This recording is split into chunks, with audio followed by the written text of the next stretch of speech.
Greetings all, F-Man here, and welcome officially to Sea Power. I've done a couple of really quick videos with no narration or anything so far with Sea Power just to test it out, and somehow you people really like the idea of watching an automated A7 landing on the carrier Eisenhower. 4,000 of you to date have watched that ridiculous no-effort video with no content whatsoever, but okay, I guess people like Sea Power. One of the things, though, that of course we've got to talk about, because I wouldn't be me if we didn't do this, we've got to talk about what you see on your screen here. This is an Iowa-class battleship, and according to Sea Power, this is specifically the Iowa-class battleship New Jersey. New Jersey, she is the most decorated surviving U.S. warship, having served in World War II, Korea, Vietnam, and in the 1980s and early 90s in the Mediterranean and Persian Gulf. However, to save on resources, both in terms of manpower as well as system resources, I presume, here in Sea Power, the Iowa-class battleships all have one generic model. And, well, it manages to be correct while simultaneously not particularly pertaining to the specific configuration of any one of the Iowa-class battleships. We're quite lucky that all four that were completed all still survive today, and they're all open to the public as museum ships. Because of that, I've been lucky enough several times to have been aboard New Jersey in particular. And, well, let's talk about what is good and what is perhaps not so good about the Iowa models that we've got here. New Jersey, by far, in my opinion, is the most unique visually of all of the Iowas because she did have that extra period of service in the 1960s for Vietnam. Had the Vietnam War continued in the manner that the Navy were anticipating that it might continue, perhaps we would have had more of the Iowas reactivated for Vietnam. However, as it was, New Jersey was only reactivated for a single deployment, 1968-1969, for the Vietnam War, after which she was once again removed from active service and put back into mothballs until 1981-1982, when they started working on getting her reactivated for a fourth commissioning. However, because of that very long service, and because she was the only ship to be active in the 60s, she's got a few visual features that you don't see on the other three ships. So, first of all, what do we have here on this model? Well, it is an Iowa hull, quite obviously. It's even got the very particular hull shape that you would get on these ships. They're not quite slab-sided. If you notice, the beam right up getting to forward midships right around the area of the first funnel where that platform tripod mast is today. She's a little bit narrower up there than she is around the after part of the superstructure around turret 3. Yeah, these ships are not quite slab-sided. They're more like arrowhead shaped. They are at their widest point, that 108 feet some odd inches, right around the barbette for turret 3, and then they start to cut back in towards centerline for the stern, quite obviously. They've got that hull shape absolutely correct as far as I'm concerned. And then underneath, you can see what we've got in the underwater hull. You've got that bulbous bow. It's almost a figure-8 shape, the leading edge profile, the bow of one of these ships. It's incredibly fine right here at the nose to cut through the water right at the water line. But then you see that it starts to flare out pretty much immediately, and below the water line, it really flares out to that bulbous bow. One of the features that New Jersey has no longer, that the other three ships still retain, is the skeg for a Paravane. All these ships, of course, were completed during World War II, and they all saw their first tour of duty in World War II. New Jersey and Iowa, of course, were the first ones, being activated in 1943. Missouri and Wisconsin followed in 1944 and 1945. They all did see active service during World War II, but of course, Missouri and Wisconsin right at the end there. However, they were all designed with an apparatus called a Paravane. And a Paravane, it's basically, it's a passive device, but it's effectively a towed underwater airplane, and it has as its primary function to pull a cable along with it, and that cable will be used to cut subsurface mines. Minesweeping with a battleship, not the best idea, but if that's how you can protect yourself without having to put other ships in group at risk, then that's how you're going to do it. So the Iowas all had Paravane equipment, and they all used Paravane equipment in World War II and Korea. They were all active in Korea as well. But when it came time to reactivate these ships in the 1980s, it was initially thought that we wouldn't need this Paravane stuff, so New Jersey, being the first ship back, had her Paravane skeg, which was basically an eyelet, but weighing on the order of several tons, right along the bottom of this bulbous Taylor bow section. They cut that out because it was dissimilar metal to the rest of the hull, and it was causing a lot of problems with corrosion and therefore water intrusion. So they cut that off and plated it over on New Jersey. However, when these ships started to be called upon to go to the Persian Gulf as part of the Iran-Iraq War and what we called the Tanker War and Operation Earnest Will, Iowa in particular played a large part in that, they realized that the channels there in the Persian Gulf and the Straits of Hormuz were being mined. So the remaining ships being reactivated, knowing that they were probably going to end up in the Persian Gulf, they retained the Paravane skegs on Iowa, Missouri, and Wisconsin. So New Jersey today is unique in that she does not have the Paravane skeg.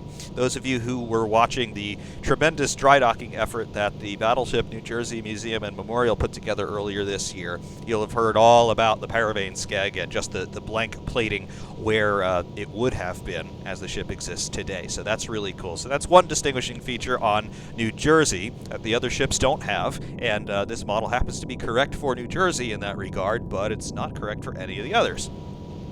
Above the surface here on the bow, you can see that we've got this big pulpit or shield or platform, whatever you want to call it, right over that center hawsepipe for what would have been for the Paravane skeg, or the Paravane chain or guide cable, whatever you want to call it, would be threaded through the bow there. However, that big platform up there, that is a shield that was put in place when the ships were first brought into commission in World War II for shielding 20mm gun mounts.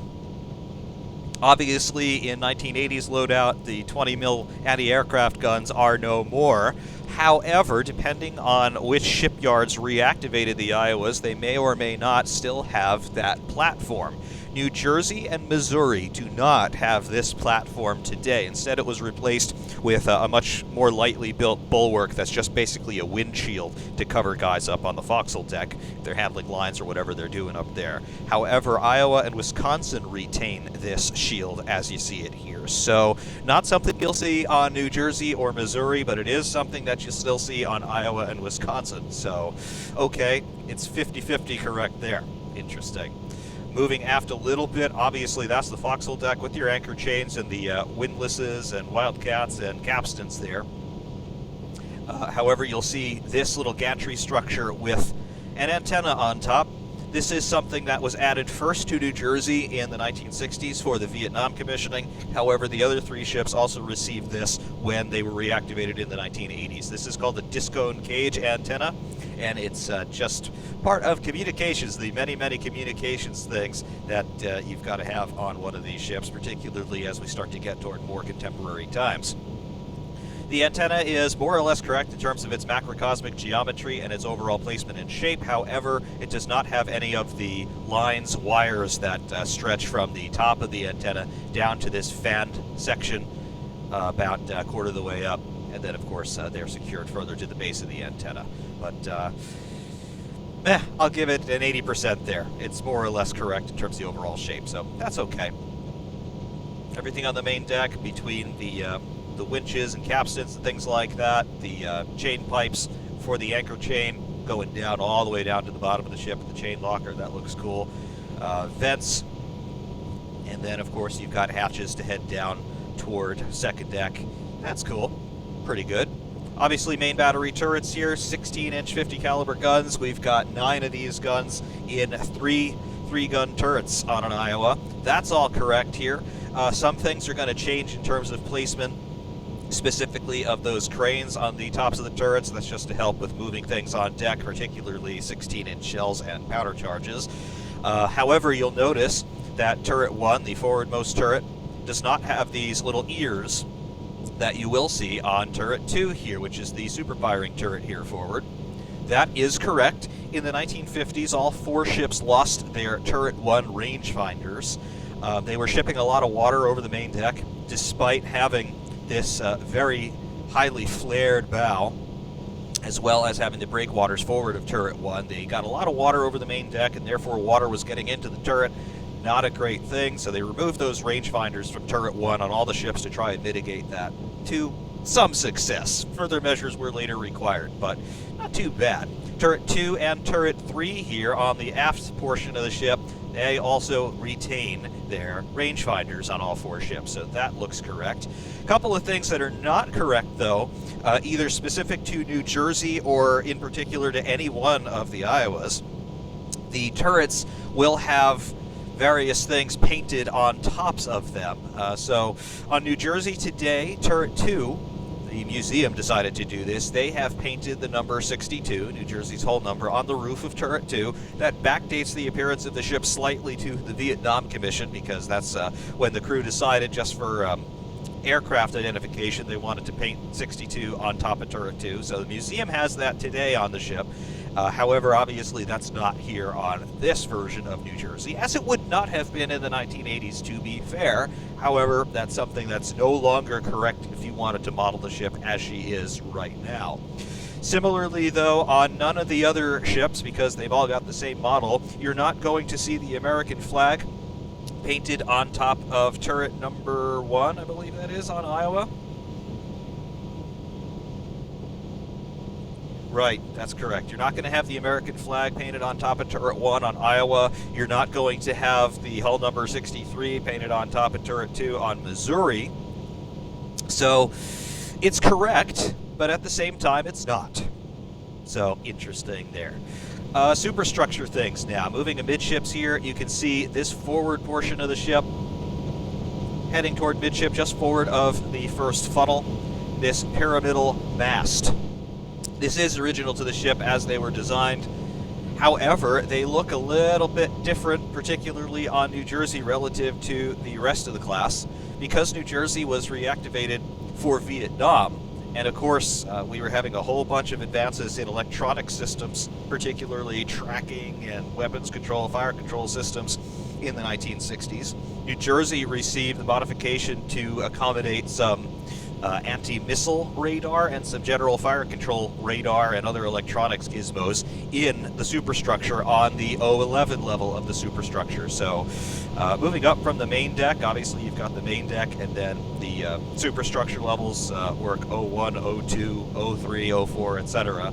The 03 and 04 levels, they have the Admiral's flag bridge and the general navigation bridge, primary con as it became on these ships. And that's modeled here with the catwalk enclosed around the Admiral's Bridge, as well as the 04 Navigation Bridge.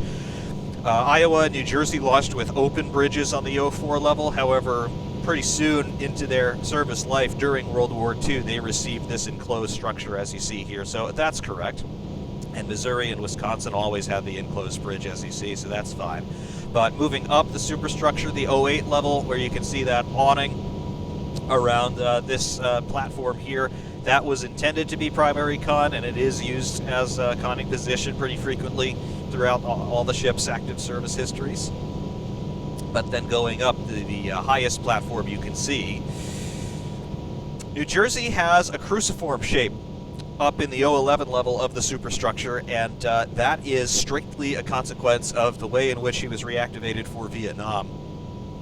When the other ships were reactivated in the 80s, they all received this roughly diamond-shaped platform there on the 011 level. But New Jersey retains the cruciform shape. It's just very boxy. You can see that we've got 2 angled protrusions coming out, port and starboard there, out of the 011 level of the superstructure.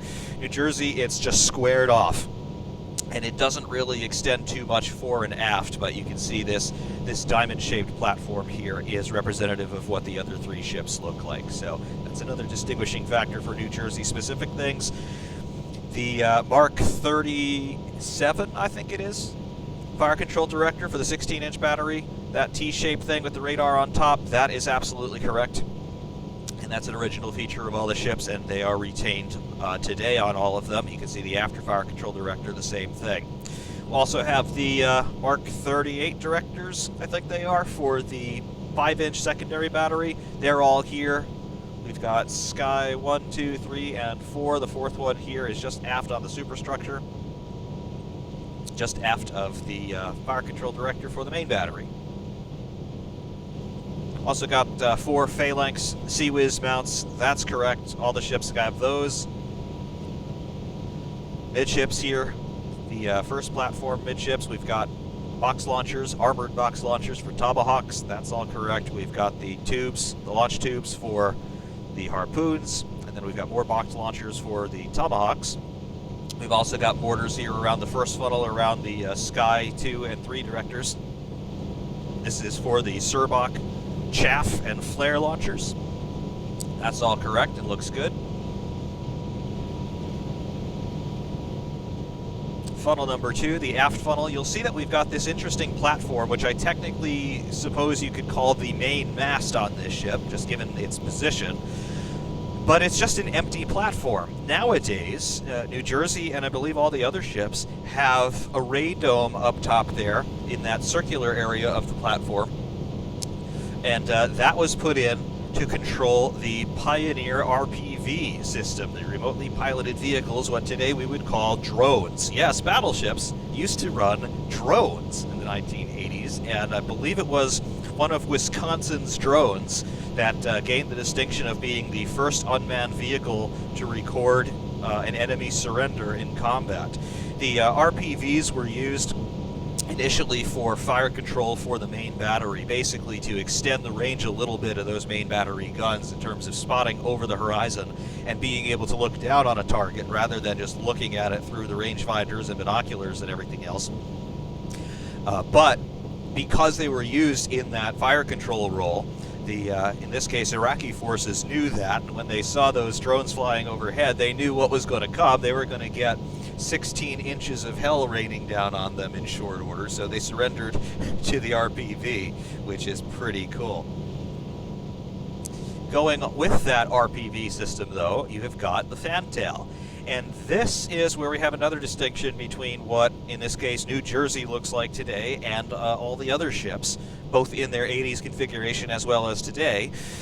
What you see with this decking, we've got the teak deck around the barbette of turret 3, and then we've just got this little central strake of the decking that goes down through the shack, which became the Pioneer workshop.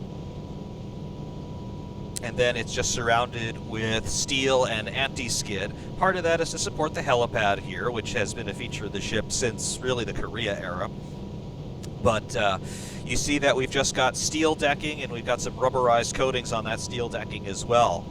This is representative of Iowa, New Jersey, and Missouri in service. However, it is not representative of Wisconsin in service.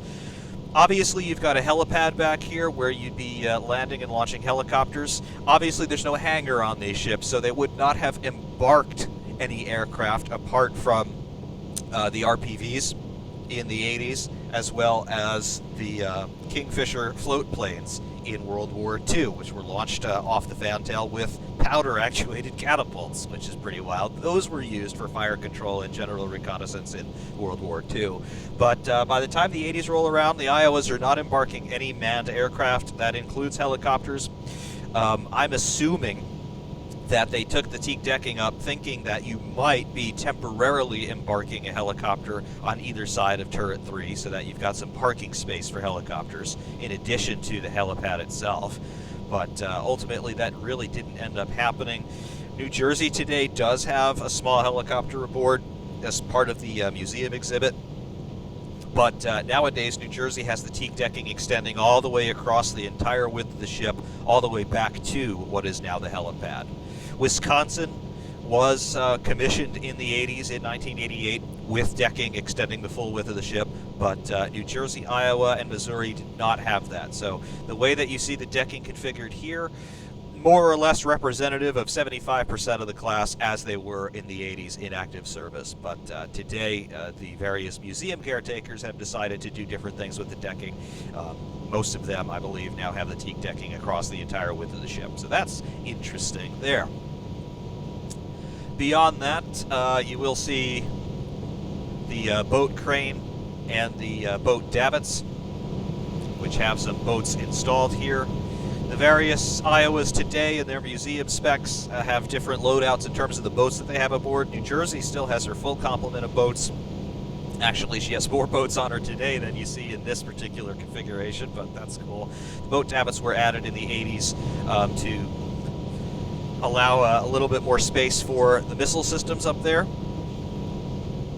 because you may have had some boat stowage up on those platforms, and of course on the other ships, they still had their mounts from the World War II Korea era for the 20 and 40 millimeter anti-aircraft guns. So obviously all of that needed to go to get the Tomahawks and Harpoons installed, as well as the Sea Whiz up top. You'll also see some of the areas where the 538, the twin 538 mounts have been removed. So that's still there. Obviously, we still have 3 per side. We used to have 5 per side, so there would have been 1 here on either side where you see that cap, that white circle, and then there would have been another one up here in the superstructure. The mount's completely gone because now you've got Tomahawk box launchers there.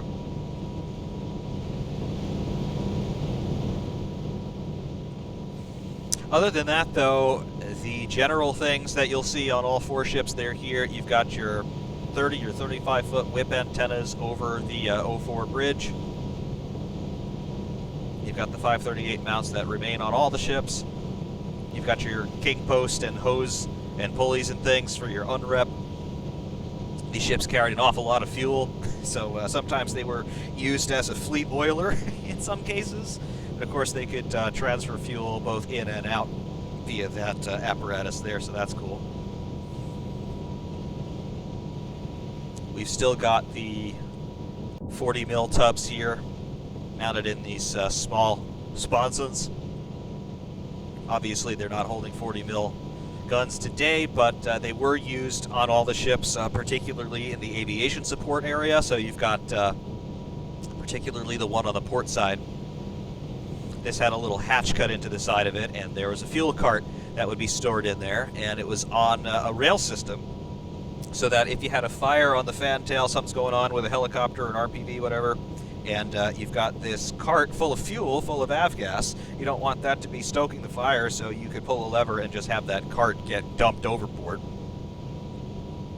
So we don't have the hatch in there, but we do obviously have the gun tub still modeled, so that's pretty nice. Out the back, these 2 little ports, not entirely correct in terms of what the ships actually look like, but the spirit of it is correct. These are ports that would have been used for the Nixie array. It's a towed, I guess you could call it either a sonar array or more particularly a decoy array. It's a towed array that all the ships would have had in the 80s. And it's a noisemaker, it's a decoy, it's to try and give these ships a modicum of anti-submarine capability, mostly just in a defensive manner, but it's still a contemporaneous system with the Navy, so the ships don't retain any of the Nixie hardware, but they do have the Nixie support room, and of course they've all got the ports on the stern here. Look a little bit different in reality, though. It's a rectangular opening in the back of the ship versus the circular ones, but it's in the right place at least.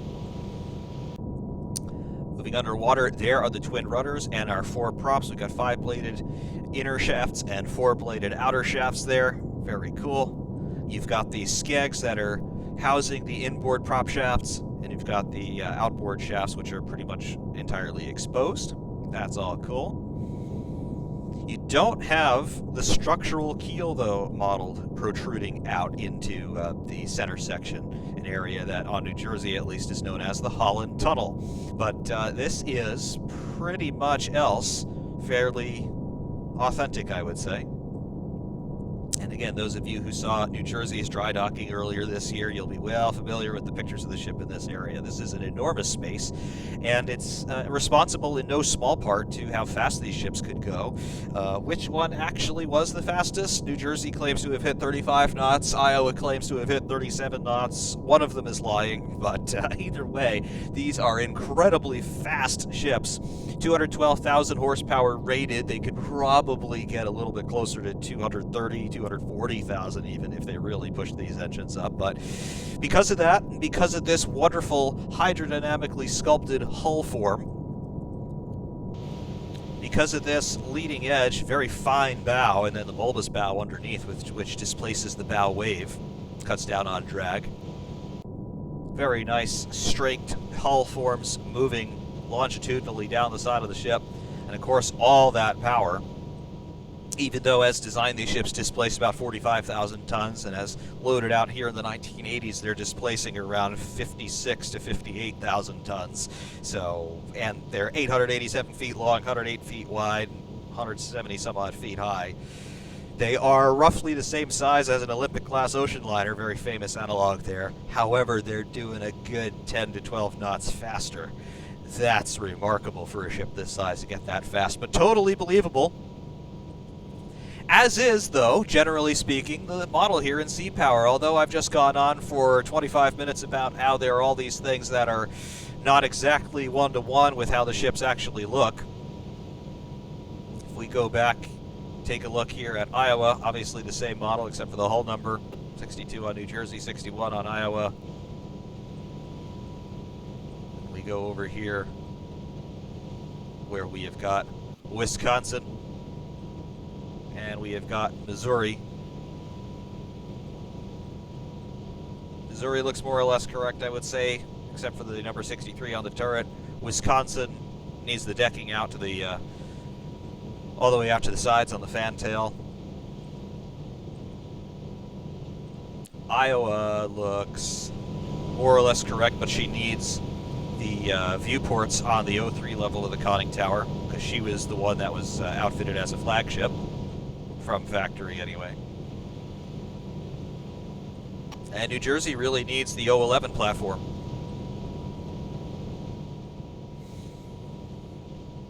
But, yeah, those are my gripes and compliments, I guess, about the Iowa model here in Sea Power.